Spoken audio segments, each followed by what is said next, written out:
ये इश्क इश्क है, इश्क इश्क ये इश्क इश्क है, इश्क इश्क ये इश्क इश्क है, इश्क नाज़ो अंदाज से कठिन कव्वाली हो या क्लिष्ट धुनों वाला शास्त्रीय गीत, इस गायक के लिए बाएं हाथ का खेल था। लगा चुनरी में दाग छुपाऊं कैसे, लगा चुनरी में दाग। यह गीत उच्च कोटि की क्लासिकल गायकी का शानदार नमूना है। जितने मुर्कियां आलाप गायक ने इस गीत में लिए हैं, वो गायक के गले की गहराई और रेंज और साथ ही साथ सुरों के पक्केपन का पुख्ता सबूत है। हर तरफ अब यही अफसाने हैं, हम तेरी आंखों के कहने की जरूरत नहीं कि हर विधा के कठिन से कठिन गीतों को आसानी से गा देने वाले इस अत्यंत प्रतिभाशाली गायक का नाम है मन्ना डे। प्यार का सागर है तेरी एक बूंद के प्यासे। जिन कठिन गानों को बड़े से बड़े गायक गाने से कतराते थे, मन्ना डे उन गानों को आसानी से गा लेते थे। दोबारा मुझे किसने चिलमन से, हमें किसने चिलमन से मारा। लेकिन अफसोस कि गायकी के फन में पारंगत होने के बावजूद मन्ना डे को कभी भी पहली पंक्ति का गायक होने का सम्मान नहीं मिला। सुर ना सजे क्या गाऊं मैं, सुर ना सजे। इस वीडियो में मैं आपकी दोस्त और होस्ट श्वेता जया आपको बताने जा रही हूं कि कैसे इतने प्रतिभावान गायक को कई मौकों पर अपमान का घूंट पीना पड़ा। आप बस बने रहिए हमारे साथ।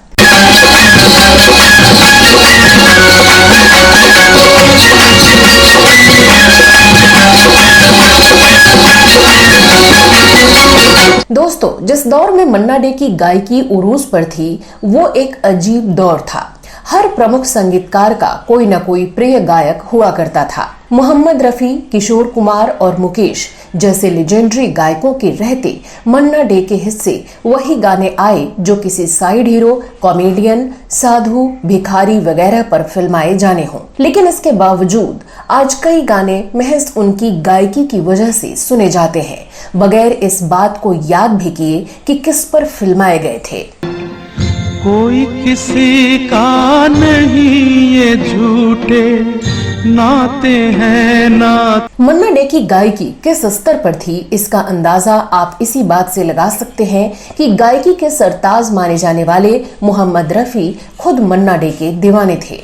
वो कहा करते थे, दुनिया मेरे गाने सुनती है लेकिन मैं सिर्फ मन्ना डे को सुनता हूँ। मन्ना डे शास्त्रीय संगीत में पारंगत थे। क्लिष्ट बंदिशों को भी हंसते खेलते निभा लेते थे। बरसात की रात फिल्म की बेहद मशहूर कव्वाली ये इश्क इश्क है के कई हिस्से इतने मुश्किल हैं कि उसे किसी साधारण गायक द्वारा निभा पाना मुमकिन ही नहीं था। लेकिन मोहम्मद रफी के साथ मन्ना डे ने इसे इतनी सहजता से निभाया कि लगता ही नहीं कि कोई एक्स्ट्रा एफर्ट लगा हो। राह उल्फत की कठिन है, इसे आसान समझ, क्योंकि ये इश्क इश्क है, इश्क इश्क ये इश्क इश्क है, इश्क। लेकिन उनका यही हुनर उनको एक सीमा में बांधने का हथियार बन गया और उनके साथ दोयम दर्जे का व्यवहार किया गया। वो हंस के अगर मांगे तो हम जान भी दे दें। उनके साथ किए जाने वाले दोयम दर्जे के व्यवहार का एक उदाहरण फिल्म पड़ोसन का गाना एक चतुर नार है। इसका सबसे कठिन हिस्सा मन्ना डे ने बखूबी गाया है,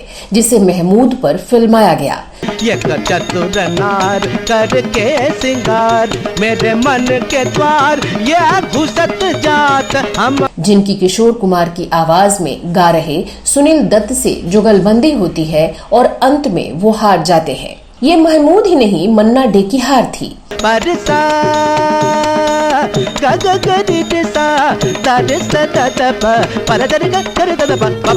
मन्ना डे को खुद भी ऐसा ही लगता था। वो हार प्रतीक थी उस पराजय की जो मन्ना डे जैसे कलाकार की हमेशा होती रही। कभी किशोर कुमार से, कभी मोहम्मद रफी से, तो कभी मुकेश से और कभी किसी और गायक से। मरत जात अरे चतुर नार करके सिंगार। बहरहाल समय हर काबिल कलाकार को उसकी जगह जरूर देता है। मन्ना डे अपनी सक्रियता के दौर में चाहे जिस तरह सरवाइव कर गए हों, बाद में उनके काम को जम के सराहा गया। आज भी हिंदी म्यूजिक इंडस्ट्री में जब भी महान गायकों की बात आती है तो मन्ना डे का नाम जरूर लिया जाता है। लेकिन मन्ना डे के संघर्ष के दिनों में कई निर्माता, निर्देशकों और अभिनेताओं ने उन्हें हतोत्साहित करने में कोई कमी नहीं की। साल 1952 में रिलीज हुई फिल्म बैजू बावरा की सफलता के बाद भारत भूषण 50 के दशक के एक महत्वपूर्ण अभिनेता बनकर उभरे थे। उनके भाई थे आर चंद्रा। उन्होंने बैजू बावरा की सफलता को देखते हुए उसी तरह की संगीत में फिल्म बनाने का निर्णय किया। उन्होंने अपनी फिल्म कंपनी श्री विश्व भारती फिल्म्स के बैनर तले एक संगीत प्रधान फिल्म बसंत बहार बनाई, जो 1956 में रिलीज हुई। इसके मुख्य सितारे थे भारत भूषण और निम्मी, जबकि संगीतकार थे शंकर जयकिशन। उन दिनों क्लासिकल रागों पर बनाए गए गीतों के लिए मन्ना डे संगीतकार शंकर की पहली पसंद हुआ करते थे। शंकर ने राग पीलू पर आधारित गीत सुर न सजे क्या गाऊं मैं की एक लाजवाब धुन बनाई। दोनों जहां मुझसे रूठे। गीत की खूब रिहर्सल चली और रिकॉर्डिंग का दिन और घड़ी सब तय हो गया। इस अवसर पर निर्माता आर चंद्रा को मालूम हुआ कि ये गीत मन्ना डे गा रहे हैं। वो दंदनाते हुए रिकॉर्डिंग स्टूडियो में आ धमके और बुलंद आवाज में अपना फैसला सुना दिया कि गायक के मामले में मैं किसी की एक नहीं सुनने वाला, फौरन रफी साहब को बुलाओ, इस गीत को रफी साहब ही गाएंगे। संगीतकार शंकर ने उन्हें अपने तर्कों से संतुष्ट करने का बड़ा प्रयास किया, मगर आर चंद्रा टस से मस नहीं हुए और कुछ भी सुनने को तैयार नहीं थे। इन तमाम हंगामों में मन्ना डे अलग खड़े तमाशा देखते रहे और अपमान सहते रहे। तभी फिल्म के हीरो भारत भूषण ने स्टूडियो में प्रवेश किया और बोले कि मन्ना डे साहब ने इस गीत की तैयारी में बड़ी मेहनत की है, इसलिए फिलहाल तो इन्हें गा लेने दीजिए, बाद में जो कुछ फैसला होगा होता रहेगा। किसी तरह आर चंद्रा माने, लिहाजा बड़ी शान से ये गीत रिकॉर्ड हुआ और अपने जमाने का जबरदस्त इतिहास रचने वाला गीत साबित हुआ। सुर के बिना जीवन सुना, सुर के बिना। इसी तरह की एक घटना राज कपूर और नरगिस की फिल्म चोरी चोरी के बनने के दौरान पेश आई। ये फिल्म 1956 में रिलीज हुई थी। दक्षिण भारत के फिल्म निर्माता एवीएम इस फिल्म को बना रहे थे। इसके मालिक चट्टियार साहब थे और संगीत शंकर जयकिशन का था। फिल्म के गीत ये रात भीगी भीगी ये मस्त फिजाएं, इसकी रिकॉर्डिंग होने वाली थी। ये रात भीगी भीगी ये मस्त फिजाएं, उठा धीरे धीरे।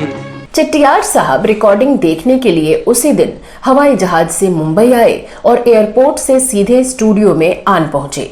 अंदर दाखिल होते ही गुर्राकर पूछा, मुकेश क्यों नहीं नजर आ रहे हैं? इस पर उनको पता चला कि मुकेश वहां इसलिए नहीं है क्योंकि इस गीत को मन्ना डे गाने वाले हैं। इतना सुनना था कि चट्टियार साहब आपे से बाहर हो गए और दहाड़े कि आज की रिकॉर्डिंग फौरन कैंसिल करो और मन्ना डे को संबोधित करते हुए बोले, ए मास्टर, तुम सीधे अपने घर जाओ। शंकर जयकिशन ने उनको समझाने की बहुत कोशिश की। जब मामला ज्यादा बढ़ गया तो मजबूरन राज कपूर को हस्तक्षेप करना पड़ा और वो बोले कि चट्टियार साहब, ये बात आपको भली लगे या बुरी लगे, मगर ये गीत मन्ना डे और सिर्फ मन्ना डे ही गाएंगे। किसी बड़े निर्माता से पूरे आत्मविश्वास के साथ बात करने का हौसला हर किसी कलाकार में नहीं होता।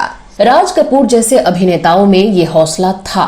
साथ ही उनकी हैसियत इस तरह की थी कि बड़ा से बड़ा निर्माता भी राज कपूर जैसे महान अभिनेता से ख्वामख्वाह झगड़ा मोल लेने की हिम्मत नहीं करता था। चट्टियार साहब को दिल पर पत्थर रखकर ये कड़वा घूंट पीना पड़ा और उन्होंने इस गीत की रिकॉर्डिंग में कोई अड़ंगा नहीं अड़ाया। जब गीत रिकॉर्ड हो चुका तो चट्टियार साहब ने सबसे पहले दौड़कर मन्ना डे को गले लगाया और बहुत देर तक लगाए रहे। ये रात भीगी भीगी ये मस्त फिजाएं, उठा धीरे धीरे। हमने अपने इसी चैनल पर पिछले दिनों एक वीडियो पेश किया था जिसमें बताया था कि कैसे जॉनी वॉकर बात एक रात की फिल्म की एक कव्वाली को मन्ना डे के बजाय मोहम्मद रफी से गवाए जाने पर अड़ गए थे। मैं दिल है दिल में दाग, राहों में सोजो साद इश्क, सीने में दिल है लेकिन सचिन देव बर्मन ने साफ तौर पर कह दिया कि इस कव्वाली को केवल मन्ना डे ही गाएंगे।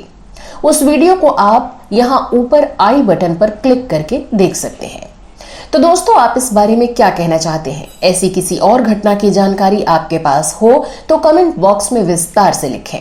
अगले वीडियो में मैं फिल्मों, गीतों और फिल्मी हस्तियों के बारे में कोई जानी अनजानी जानकारी लेकर हाजिर हो जाऊंगी। अगले वीडियो में फिर मुलाकात होगी, तब तक के लिए नमस्कार।